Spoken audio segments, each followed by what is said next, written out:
के हम इंसानियत की तालीम। बेशक, सुभान अल्लाह, सुभान अल्लाह। और हमारे यहाँ के पढ़े हुए बच्चे जितने मुहज्जब होते हैं, इंसानियत दोस्त होते हैं, स्कूल कॉलेज के बच्चे हुडी करने वाले होते हैं। मेरा दायित्व यह बनता है कि मैं दोनों कौम को जोड़ कर रखूं। अगर कहीं से दिक्कत आता है तो उस दोनों के लड़ाई के बीच में अपने आप को खड़ा रखूं और बीच का रास्ता निकालूं और शांति और पूरी तरह से शांति वहां कायम रहे। आज का ये जलसा दारुल फैजान सैयदना की मेहनतों और काविशों के इजहार का जलसा। आज हमारी सनदें तकसीम की जाएंगी और सनद पाने वाले तलबा के सरों पर दस्तार बांधी जाएगी। ये गरीबों के बच्चे आते हैं मदरसों से,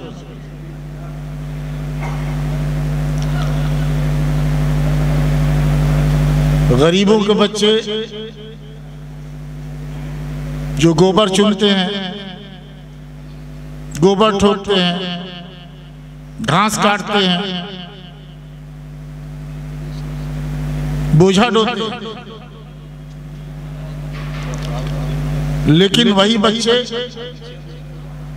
जब यहाँ आते हैं तो हम फ्री तौर पर उनके रहने, खाने और पढ़ाई का इंतजाम करते हैं और उनके जिंदगी में एक अच्छा इनकलाब बर्पा करते हैं कि वो बच्चे जो गरीबों के बच्चे थे, पढ़ लिख कर नायबे मुस्तफा जानिशीने पैगंबर बनते हैं। मस्जिद में शेख साहब हों, खान साहब हों, अंसारी साहब हों, सैयद साहब हों, लेकिन मुसल्ले इमामत पर नायबे रसूल बनकर इमामत का हक उसी को हासिल है जिसने कुरान याद किया, जो आलिम दीन बना। बेशक, सुभान अल्लाह, सुभान अल्लाह। हाँ, वो चमार का बच्चा ही क्यों ना हो, वो डोम का बच्चा ही क्यों ना हो, लेकिन हाफिज कुरान है, आलिम दीन है, तो नायब रसूल बनकर इमामत का हक उसी को। बेशक, सुभान अल्लाह, सुभान अल्लाह। एक ही सफ में खड़े हो गए महमूद याज, ना कोई बंद रहा ना कोई बंद नवाज, साहब मुहताज गनी एक हुए, तेरे दरबार में पहुंचे तो सभी नेक हुए। हम जहां कुरान और हदीस पढ़ाते हैं वहां साथ साथ इंग्लिश भी पढ़ाते हैं, हिंदी भी पढ़ाते हैं, कंप्यूटर की तालीम भी देते हैं, ताकि बच्चे हमारे इस दुनिया में कदम से कदम मिला के चल सके। हमारे यहाँ पढ़ने वाले बच्चे दूसरे स्कूलों से मैट्रिक का इम्तिहान देते हैं, इंटर का इम्तिहान देते हैं। हमारी कोशिशें ये हैं कि हम जहाँ हाफिज बनाए, आलिम बनाए, साथ ही साथ उन्हें ऐसी तालीम दें कि हमारे यहाँ के बच्चे इंजीनियर बन सके, डॉक्टर बन सके, वकील बन सके, IAS अफसर बन सके, IPS अफसर बन सके। आज इस हिंदुस्तान में अगर फख्र के साथ सर उठा करके जीना है तो हमें दीनी इल्म के साथ दुनियावी इल्म में हासिल करना होगा। बेशक, सुभान अल्लाह। इंजीनियर भी बनना होगा, अपने बच्चों को इंजीनियर बनाना होगा, डॉक्टर बनाना होगा, वकील बनाना होगा, IPS अफसर बनाना होगा, IAS अफसर बनाना होगा। मंजिलें कदम चूम लेगी, रास्ता खुद बन जाएगा। मंजिलें कदम चूम लेगी, रास्ता खुद बन जाएगा। हौसला तो कर बुलंद, आसमां झुक जाएगा। सुभान अल्लाह, सुभान अल्लाह, सुभान अल्लाह। बेशक। अबे इरफान, ऐसा करो कि जनाब बेज़ाब्तगी ना हो। लोग तो इत्मीनान से बैठे हुए, आप लोग डिस्टर्ब कर रहे हैं, आप लोग हल्ला ज्यादा कर रहे हैं। टोका टाकी आप लोग बंद कीजिए, आप लोग बैठिए खुद। आज लोग तासुब के ऐनक से देखते हैं मदरसों को कि यहाँ उग्रवाद की तालीम होती है। हम पूरे चैलेंज करते हैं कि तमाम मदरसों का जायजा लीजिए। हम उग्रवाद की तालीम नहीं देते, हम इंसानियत की तालीम। बेशक, सुभान अल्लाह, सुभान अल्लाह। और हमारे यहाँ के पढ़े हुए बच्चे जितने मुहज्जब होते हैं, इंसानियत दोस्त होते हैं, स्कूल कॉलेज के बच्चे हुडी करने वाले होते हैं, शरारत करने वाले होते हैं, उस्ताद का मजाक उड़ाने वाले होते हैं। लेकिन हमारे यहाँ के बच्चे उस्ताद का एहतराम बाप से ज्यादा करते हैं। बेशक बेशक बेशक, इंसानियत पसंद होते हैं, तासुब के आईने से नहीं। WG आए, हम तहे दिल से इनका इस्तकबाल करते हैं। हमारे विधायक जो कांग्रेसी है वो भी आने वाले थे, किसी वजह से नहीं आ सके। और DM साहब को बुखार आ गया वायरल, उनका माजरतनामा आया कि मुझे वायरल बुखार हो गया। 12 अल्लाह उनको शिफा दे, आमीन। हम अपने हुक्मरानों को, आज तो W सिंह जी की हुकूमत है, राष्ट्रीय जनता पार्टी की हुकूमत चल रही है, नीतीश जी के साथ हम हमारे दरमियान आए हैं। हम तहे दिल से इस्तकबाल करते हैं और हम ये चाहते हैं कि आइंदा जो हमारे मंसूबे हैं, इन मंसूबों में ये हमारा साथ दे कि हम इस मदरसे को तरक्की दें। बेशक बेशक, हमने 50 मदरसे बनाए, हॉस्पिटल भी बनाए मैंने। हमारे हॉस्पिटल लोहरदगा में भी चलते हैं, डाल्टनगंज के इलाके में भी चलते हैं, अंबिकापुर में भी चलते हैं। हम ये चाहते हैं कि हमारा भी एक हॉस्पिटल यहाँ, जहाँ फ्री कम पैसे में इलाज हो सके। और जच्चगी बहुत बड़ा मामला होता है, मुसलमान औरतों के लिए बहुत परेशान। तो मुसलमान हो या गैर मुस्लिम, हर वर्ग की औरतें यहाँ से फायदा उठा सके।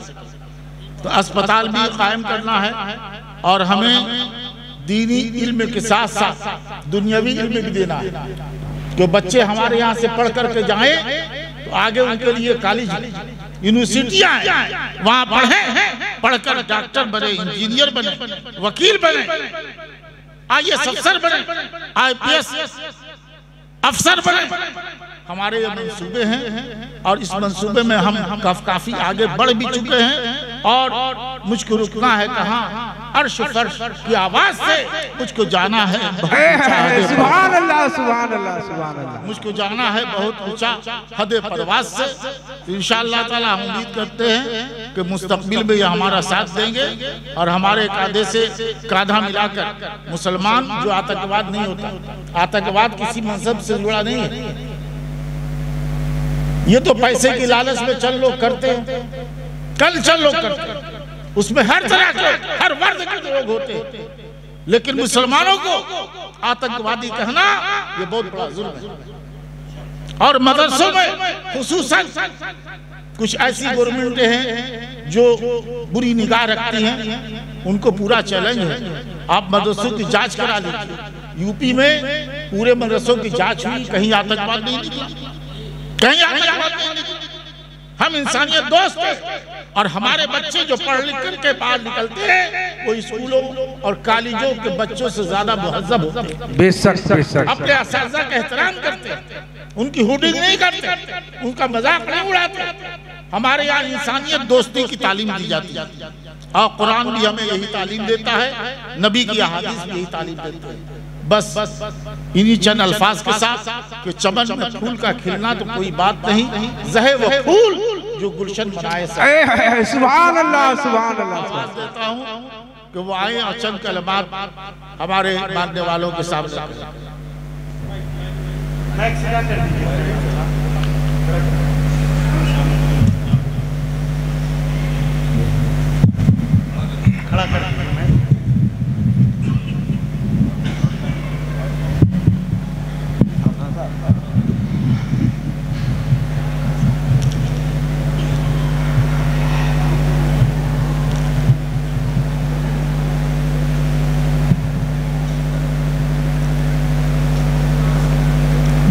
आज हम आपके बीच में आए, ये मेरी खुशनसीबी है।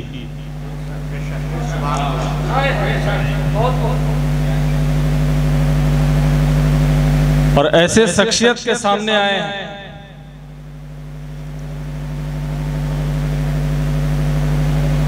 और ऐसे व्यक्तित्व के सामने आए हैं जिनके एक आशीर्वाद से मुझे लगता है कि लोगों का तस्वीर और तकदीर बदल जाता है। बेशक कुर्बान जाइए हुजूर इमाम मिल्लत पर।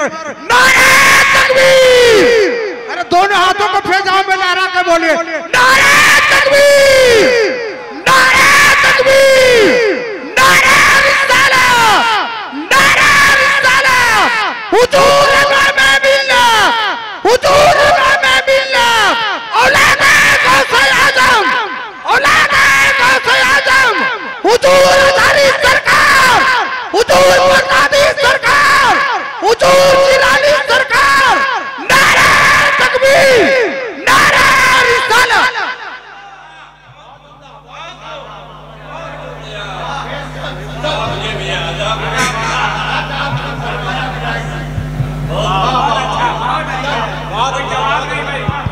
मैं एक बात जरूर आप लोगों के बीच में कहना चाहूंगा। यहाँ इस औरंगाबाद जिले से ही नहीं, हम देख रहे हैं कि अगल बगल जिले क्या दूसरे राज्यों से भी, झारखंड से भी लोग आए और हम लोगों का, खास करके मैं अपने बारे में जानता हूं, मेरा ताल्लुकात झारखंड से भी बहुत ज्यादा रहा है। मैं स्वयं पढ़ा लिखा भी हूं झारखंड से। मेरा जन्म मेरा झारखंड का है और ये मेरा सौभाग्य रहा है कि आज मुझे, आज क्या, मैं 2005 से ही मैं देखता हूं और हमको कहीं पर भी बोलने में ना डर लगता है ना भय लगता है कि हमसे ज्यादा सौभाग्यशाली व्यक्ति इस जिले के ही अंदर में नहीं, इस राज्य के अंदर में नहीं होगा जिसको आप लोगों ने ही 27 साल की उम्र में सदन बिहार विधानसभा के अंदर भेजने का काम। वाह वाह! और मैं ईमानदारी से कहता हूं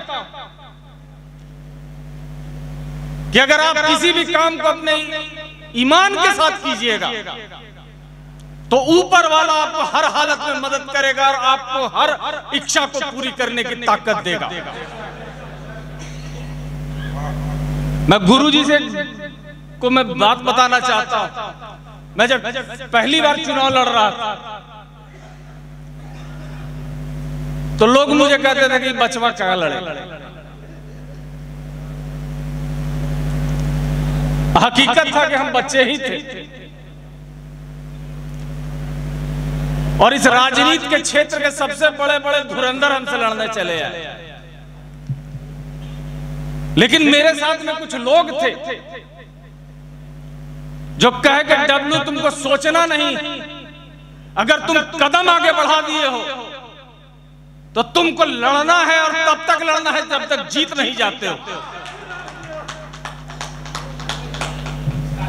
और हम लोगों ने हरदम लड़ने का काम किया और समाज में कभी भी बेमस्ता फैलने नहीं दिया। ये कोई भी नहीं कह सकता है। आज मैं आरजेडी से विधायक हूं, मैं नवीनगर से विधायक हूं। मेरा दायित्व यह बनता है कि मैं दोनों कौम को जोड़ कर रखूं। अगर कहीं से दिक्कत आता है तो उस दोनों के लड़ाई के बीच में अपने आप को खड़ा रखूं और बीच का रास्ता निकालूं और शांति और पूरी तरह से शांति वहां कायम रहे। अभी भी याद है गुरुजी, मुझे हमारे ही विधानसभा के अंदर में रामनवमी का समय था और जिस तरीके से लोग लगे हुए थे कि दोनों समुदाय को लड़वा दे, लेकिन उस दिन मुझे एक चीज का ज्ञान हुआ कि अगर नेता चाह जाएगा तो कोई माई का लाल नहीं है जो हमको और आपको लड़वा सकता है। और एक मुकदमा नहीं होने दिए हम लोग और पूरी शांति को हम लोग कायम किए। कुछ लोग जो मंसूबा पाले बैठे हैं कि हम लोगों को धर्म की और जात की राजनीति में बांटने का, उनके मंसूबों पे हम लोगों ने पानी फेरने का काम किया। मैं लालू यादव का चेला हूं और हम लोग जानते हैं चीज को बखूबी, जिसको लड़ना है वो आके हमसे छाती से टकरा के लड़के देख ले। हाँ, पीठ पे मारने वाले बहुत मिलेंगे, पीठ पे खंजर मारने वाले बहुत मिलेंगे। मर्द उसको कहा जाता है जो छाती पे वार करे और छाती से छाती लगा के लड़ने का काम करे। तो हमको तो कभी अभी तक राजनीति के क्षेत्र में मर्दों से भेंट ही नहीं हो पाया। अभी हमारे इलाके में बहुत लोग हैं, बहुत तरह के मंसूबे पाले हैं, लेकिन हम एक बात जरूर कहेंगे आप लोगों से, खास करके अपने गुरुजी यहाँ पे आए हुए हैं, अभी इतना अच्छा तालीम दे रहे थे। एजुकेशन आज के डेट में सबसे जरूरी है, वो किसी भी जाति का हो या किसी भी धर्म का हो। अब 21वीं सदी में कहीं पर भी आप चले जाइए, कहीं पर भी चले जाइए, IAS IPS तो बहुत बड़ी बात हो गई, अब तो चपरासियों को नौकरी में मैट्रिक चाहिए। पहले तो सिपाहियों के बहाली दे हाथ देख के कर लिया जाता था कि लंबा चौड़ा है तो सिपाही में भर्ती हो जाए। अब तो हर चीज में आपको तालीम की जरूरत। हम यहाँ पे सबों को हम बधाई देते हैं कि जिस तरीके से आप लोग तालीम दे रहे हैं। लोग को जो बोलना है बोलने दीजिए। अगर मदरसों के अंदर में अगर आतंकवाद पल रहा होता तो हमको लगता है कि हर घर में आतंकवादी होता, लेकिन कभी भी कहीं पर भी हम लोगों के इलाके में कोई भी शख्स ये नहीं कह सकता है कि कोई आतंकवादी आया हो। हम लोग जानते हैं कि यहाँ से पढ़ के निकले हुए बच्चे इस हिंदुस्तान, इस बिहार की तकदीर को लिखने का काम कर रहे हैं। बेशक बेशक बेशक।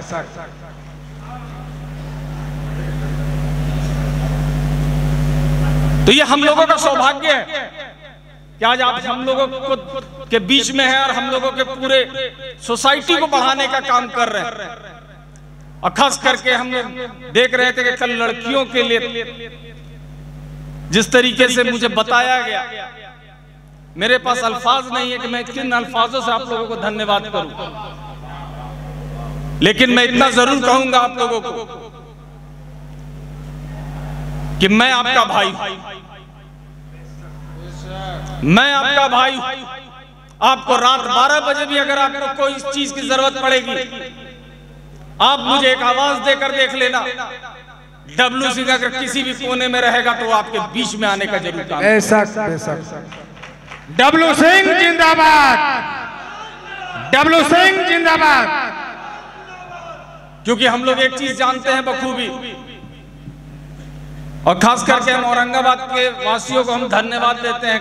खास करके भाई हम लोग महागठबंधन के लोग, और जो चीज हमारे नेता ने कभी सोचा भी नहीं था, और इस औरंगाबाद के इतिहास को हम लोगों ने बदल के दिखाया है। कभी आज तक महागठबंधन 6 का 6 सीट नहीं जीता था, हम लोगों ने करके ये दिखाया है, आप लोगों ने करके इस चीज को दिखाया है।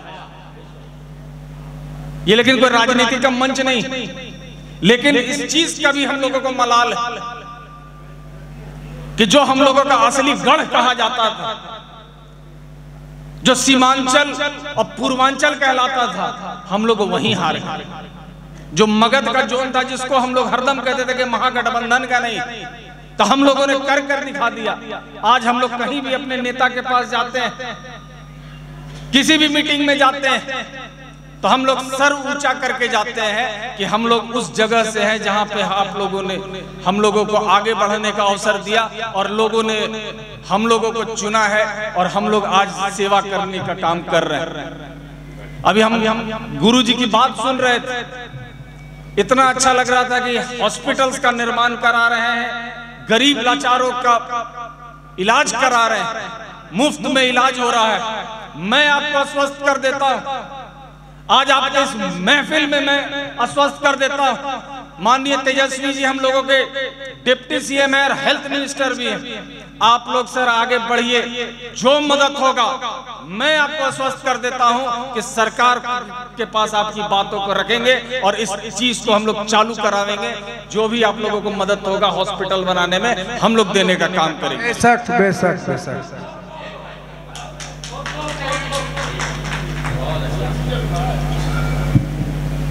जरूरत है हम लोगों को बस एक ही चीज का, क्योंकि हम देखते हैं हरदम कि लोग तकरीर सुनते हैं और उस दरवाजे से बाहर जाने के बाद भूल जाते हैं।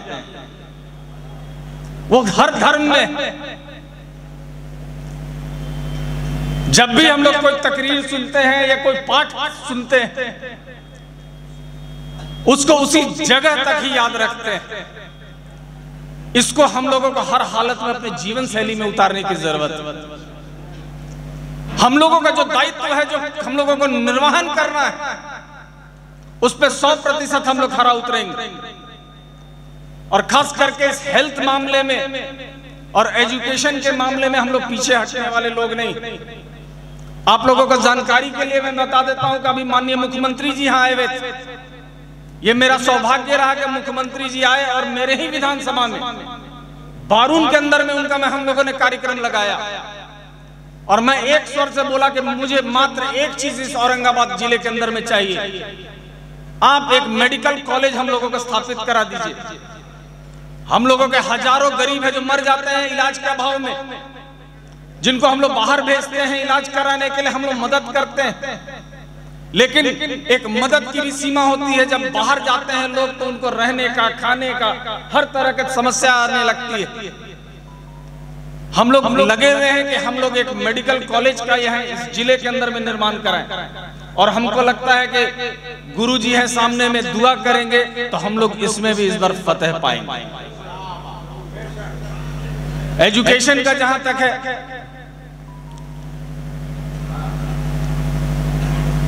ये बहुत बड़ी बात है। और आज के डेट में जिस समय में एजुकेशन को बेचा जा रहा है, जो तालीम है उसको बेच दिया जाता है, वो कोचिंग इंस्टीट्यूट के नाम पे हो कि प्राइवेट स्कूल्स के नाम पे हो। अब तो ऑनलाइन में भी सब पैसा लेने लग रहा है। तो ज्यादा से ज्यादा एक्सपेंशन हम लोगों को करना है, क्योंकि कंपटीशन बहुत है। और आज के दिन में बिना तालीम के कुछ नहीं आप कर सकते। मैं उदाहरण स्वरूप मैं आपको एक वाकया बता देता हूं। जब 2005 में मैं गुरुजी, जब मैं वहां सदन में गया था, तो मुझे बड़ा ताजुब लगा था कि 34% अंगूठा लगाते थे विधायक। क्योंकि मैं वहां नया नया गया था और अटेंडेंस रजिस्टर देखा और मैं पूछ दिया कि इतने लोग अंगूठा लगाते हैं। तो एक वहां का कर्मचारी मुझे कहा कि ये सब बीपीएल वाला है। तो हम कहे कि बीपीएल का तो मतलब बिलो पॉवर्टी लाइन होता है। कहा कि ओकरों से खत्म है, लोग आज तक कल में कॉपी नहीं पकड़ ले। लेकिन आज का स्थिति बदल गया। इस 15-20 साल के अंदर में हम लोग देख रहे हैं कि मैक्सिमम विधायक जो भी आ रहे हैं पढ़े लिखे आ रहे हैं और अपनी चीजों को बखूबी अपने सदन में रखने का काम करते हैं। आज हम लोग अगर पढ़े लिखे नहीं होते तो जो भी क्षेत्र की समस्या है उसको सदन से लेकर अपने नेता के पास में नहीं रख पाते, और कॉन्फिडेंस के साथ हम लोग रखते हैं और पूरे जज्बात के साथ रखते हैं। तो हमको लगता है कि हर हालत में एजुकेशन की आवश्यकता है और इसमें ज्यादा जोर देने की जरूरत है। और एजुकेशन अगर हम लोग बढ़ा लेते हैं, अगर बच्चे हम लोग अगर पढ़ जाते हैं तो सेल्फ डिपेंडेंट हो जाते हैं और पूरे राज्य में ही नहीं, पूरे इस देश में ही नहीं, पूरे दुनिया के अंदर में अपना परचम लहराने का काम करते हैं। ये मेरे लिए बड़ा सौभाग्य रहा कि आप लोगों के बीच में हम लोग आए। मैं दिल से धन्यवाद देता हूं कि आप लोग इसी तरीके से मुझ पे प्यार और आशीर्वाद बनाए रखें। जय हिंद, जय भारत।